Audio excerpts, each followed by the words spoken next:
Hi, today we're talking about frankincense. Many of you know about frankincense in December because it was a gift to the Christ child. But did you know that frankincense has been documented historically all the way back 5,000 plus years with the Egyptians, the Babylonians, and the Assyrians? They used it traditionally, medicinally, and for anti-aging properties.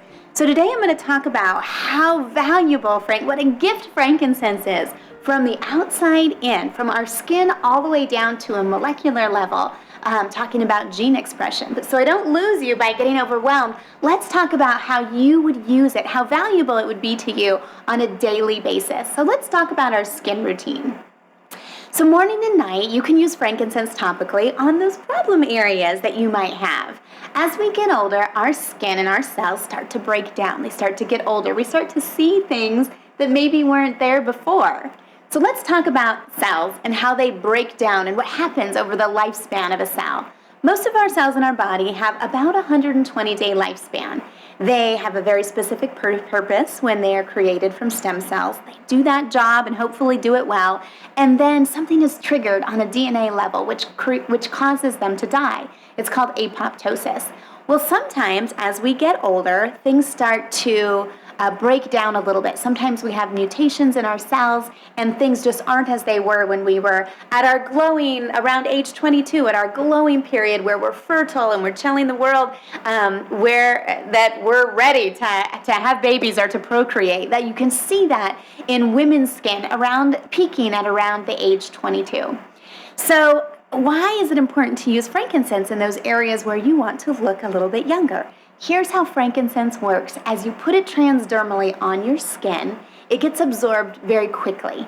And on a cellular level, frankincense is so unique and so important to use because it has a very unique balance of three important chemical compounds. And those are phenols, sesquiterpenes, and monoterpenes. And here's an easy explanation of how they work. Phenols go in on a cellular level. Remember, they're microscopic. They're so tiny compared to what man has ever created, and they pass through that cell membrane. That's not something that pharmaceuticals or anything man-made is able to do. It can't pass that cell membrane. It goes in on a cellular level, and phenols clean receptor sites. They basically scrub the outside of the receptors so now they can talk to other cells and they perform effectively.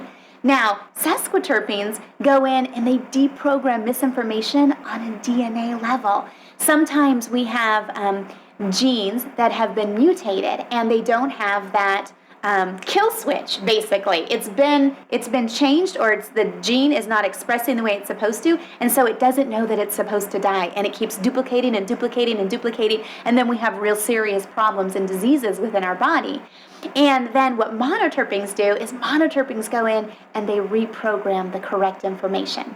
So again, going back to how that can help us, say, in this area, is that in the presence of frankincense used consistently as those cells are going through their life cycle, they start to produce the correct amount of collagen like they used to.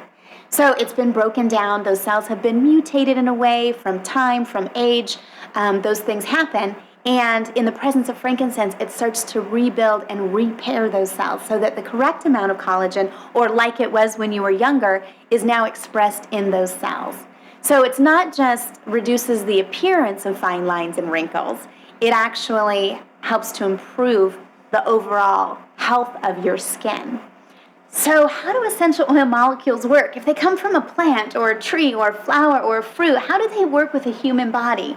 One simple way to explain it is that if you look at chlorophyll and you look at the human blood underneath a microscope, they are very, very similar. And so as the essential oils work with that plant to help keep it healthy, to basically keep it alive, we can utilize that same molecule in our bloodstream and in our cells to help us.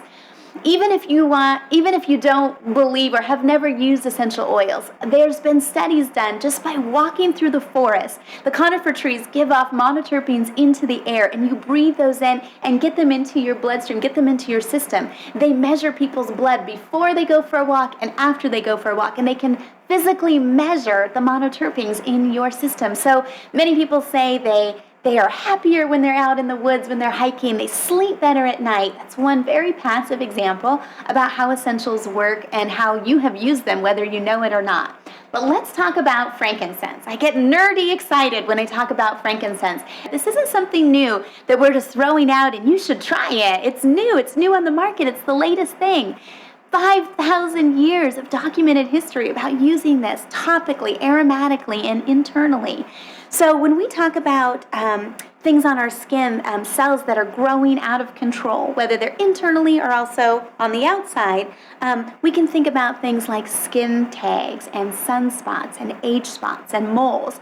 Those things aren't particularly nice to look at. So if we can control those, if we can address those, the anti-neoplastic properties of frankincense is the most effective way to do that. So I love putting a little drop in my lotion and just using it after the shower on my entire body, not just on my face. Now, anti-aging, we can see it on our face, right? We look at it every day. We wonder what we can do to combat that. We just talked about that for a second, but if you think about what's happening on the outside, we know that reflectively on the inside, there's a lot of aging things that are going on. And I want to let you know that just by using it topically and aromatically, you are getting benefits on an internal level. But if you take frankincense, before you put the lid back on, take a drop and put it underneath your tongue, that's called using frankincense sublingually. Why do we want to put it underneath our tongue? Because frankincense is one of the very few things that can actually pass through the blood-brain barrier. As we get older, a lot of us have problems with inflammation. That can be from genetics, but let's be real. We do a lot of things from our environment and also to ourselves that cause inflammation in the body. It's the perfect time to talk about sugar, how sugar inflames the body. Because it's December, we've got lots of parties and lots of cookie exchanges probably going on. And by putting a drop of frankincense sublingually, passing through that blood-brain barrier, we can address that inflammation in our brain. So anti-aging, keeping sharp, keeping clear, and keeping that inflammation down, frankincense is one of the best ways that you can do that for yourself. It's very important to mention that not all frankincense is created equal. Anything that is of value, that has a high price, there's a black market for. So for generations, frankincense essential oil has come out of the Middle East, but it wasn't until recently did we discover that the best and most purest and potent frankincense in the world comes from Somalia. What we've done is we've gone directly to Somalia to work with those growers who have traditional farming practices where the frankincense trees have been growing for thousands of years. And why that's important is because it has soil immunity. There's a symbiotic relationship between the soil, the climate, where in the world and the region that plant is growing and where it originates from to make sure that the frankincense and the essential oil is as effective and as potent as it possibly can be. Certified pure therapeutic grade essential oil is the top quality, is the highest level of testing that you can find across the board. And when we talk about an oil as valuable as frankincense, that means that it also has a high propensity to be spiked or to be cut with something other than frankincense. Just to give you an example, turpentine and frankincense have similar chemical structures, and you can spike frankincense with turpentine, and a lot of people, if they're not following the source or don't know where their oil is coming from, would never know the difference. So if you put something that's spiked with turpentine or cut with turpentine, or you don't know exactly what's in that bottle and you're trying to get these healing benefits from it, not only is it not going to happen, but you're going to have very, very different results from something like that. So it's very important to look at your oil, know that it's certified pure therapeutic grade so that the potency and the purity of the oil is something that you can count on. So while I'm very passionate about using frankincense on my skin and for anti-aging purposes, frankincense is very close to my heart for very serious reasons.